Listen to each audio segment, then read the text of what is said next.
Hello everybody, thank you for joining us. Today we're going to draw a person in a running pose. We have done quite a few running poses, and this one is, however, with a slightly different angle. So if you have a pencil all set, there's a lot of foreshortening in this one, and we're going to work out all the details one by one.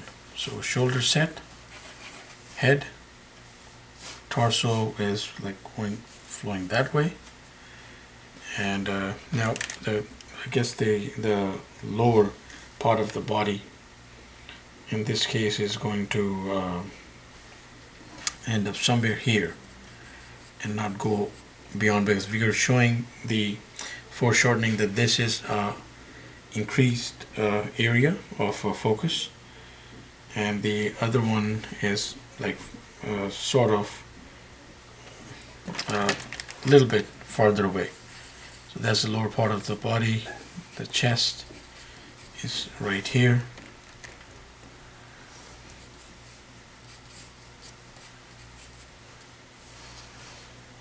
So why not we put out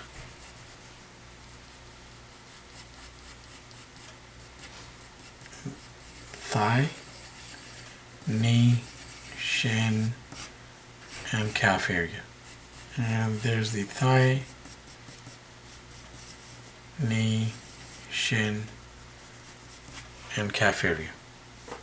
Now this, of course, is at a tilt.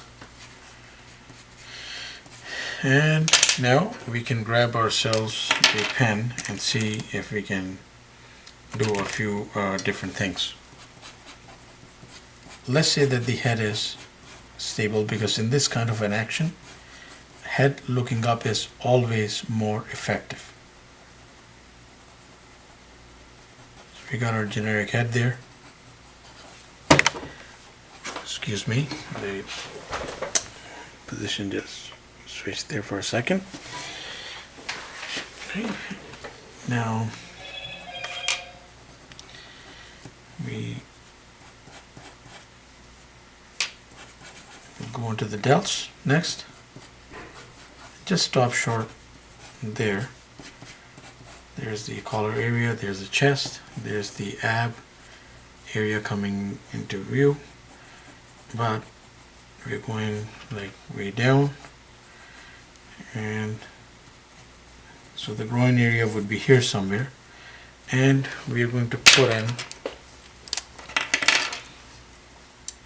our pair of legs over this. So there is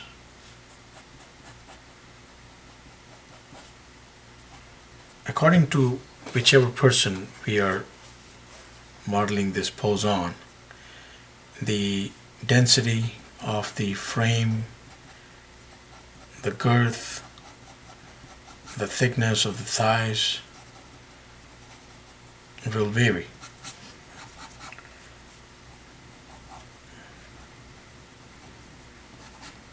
So there is the foot,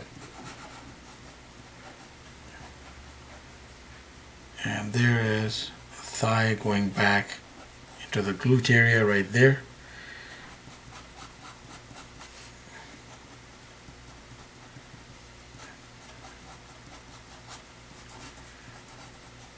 And we see this, if we Google images, I'm pretty sure that we will find many images like these, and they usually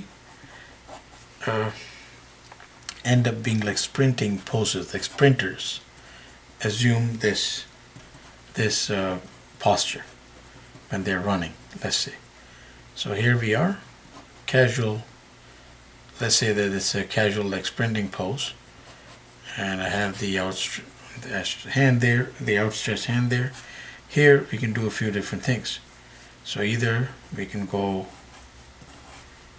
like that, put the hand right there, and that looks for, that makes for actually a very decent running action pose, and it can be used conventionally in like different things. Or we could also have, without moving too much, we could go there and have that. But again, it could be an open hand too. So let's say it's an open hand like that. And that can also work. Or we could also place, as soon as I can grab a different color there, the other hand like that. And it can be left open. And it would also pretty much work. So different things can be achieved here. Now with legs, we could put this leg farther apart, farther to the back, like right there. So you can bring it in further and really just have them tucked together that way, and it will still work. And we could have this guy also swing farther to the back if we wish. So there will be, of course, more foreshortening involved there, and we have to imagine that it's going right to the back and appearing somewhat like that. Now that is not really conventional. Sometimes I've seen it, but not conventionally. So we will just highlight one of the postures that we have worked with here. And again, the recommendation is that if the face is looking in the direction of the run, it always looks much better. This hand placed right where it is better rather than any other placement. And you could try different things. It's a lot of fun, and it can really bring out the life in the illustration. So there we have it, a person running, and at that particular tilted angle and with essential foreshortening. We have several other videos that highlight running poses. Please do check them out. We put out content every day, so please subscribe, keep in touch. Thank you for watching, and have yourself a wonderful day.